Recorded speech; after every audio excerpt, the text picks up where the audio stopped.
Abosede dìde kójó,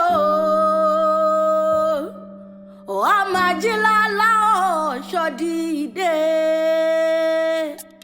àtọ́lé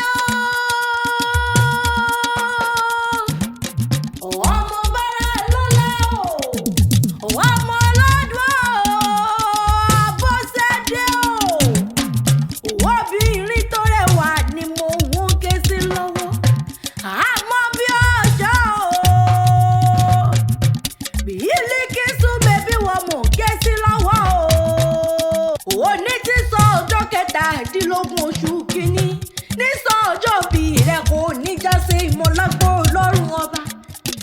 Àyà Samuel Àkànbí o, àyà wọn nílé Olúṣọlá bínú yọ ni mo ń kó bẹ̀rẹ̀ fún lọ́wọ́ kíkún ojú obìnrin. Òkú ọdún o,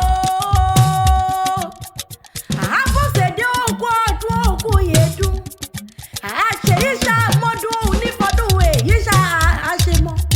Wọ́n wá ní bó bá tọ́ ọ̀fọ̀ sẹ́nu ọ̀nà rẹ̀ onímọ̀ bànújẹ́. Ìbànújẹ́ onímọ̀lẹ́ rẹ̀ òjòjò ní sówó. Kò mọ́lẹ̀ náà jà kókó lára dálé. Kókó lára rẹ̀ ó mọ̀ ọ́n lè lágbó Ọlọ́run ọba. Òní fojú sunkún ọmọ, òní tọ́náwó sàrẹ́ ọmọ. Kò wá sí bó ṣe pẹ́lẹ́ ayé tó. Wọ́n ní bó bá ta ọ̀fọ̀ sẹ́nu ọ̀nà rẹ̀ láṣẹ Ìdùmarè lókè. Màá mọ Olúwa tóbi lọ́ba o, màá mọ Olúwa pẹ̀lú mi o, màmá yọ mí dé o. Àwọn ọmọ rẹ̀ oníkú mọ́ lójú láṣẹ Ìdùmarè lókè. Òní ní sọ́jọ́ òbí rẹ̀, òní rántí ọjọ́ òní sí ìbànújẹ́ lágbóró Ọlọ́run ọba. Gbogbo àdáwọlé rẹ̀ la máa yọrí sí rere.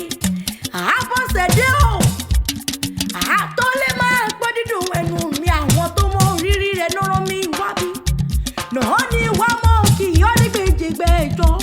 Wọ́n ló nínú rẹ̀, adùn òun bá rìn, adùn òun bá tán, adùn òun bá rìn má tó ṣì.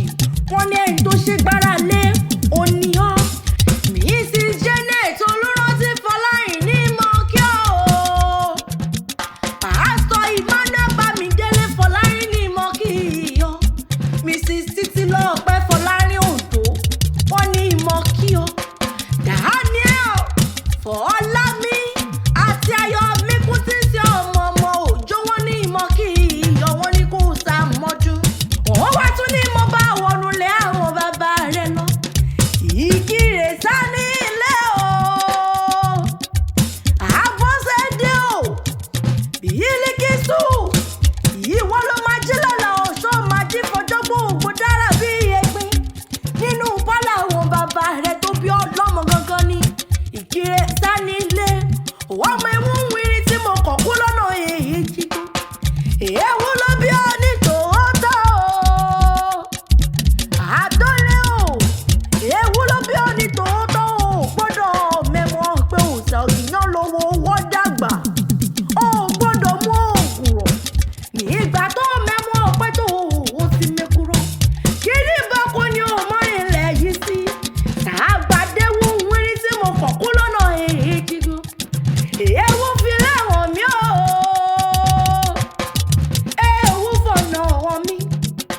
Ó mọ̀ pé wò ó jẹ́ fún Àbújá lé IKIRE wọn mẹ́nikẹ́ni. IKIRE wọ́n máa dálé ẹ̀gbin wúrà ni wọ́n kò kílẹ̀ àwọn bàbá rẹ̀. Ìwọ ló máa dálé ẹ̀gbin sun kankan o. Wọ́n mọ ewu máa gbọ́ dídùn ẹnu mi. Wọ́n mọ ewu wíri tí mo kọ́ kú lọ́dún èjìbò. Èéwú níyan òkú ọdún, òkú yẹdùn, àṣeyí ṣàmọ́dún nínú àlàáfíà. Bí wọ́n bá bí yan pété ní kò ní ewu yìí kò mọ̀ wí fún wọn wípé èmi náà ni èmi ni àkèǹdò lọ́kọ́ méjì. Àgbẹ̀ ní jẹ́ kò bá dùn ní kékèké o. Kò sẹ́yẹ tó lè bá parọ́ òkè nínú oko. Èmi làkàn kẹ́ẹ̀ṣáńtà o.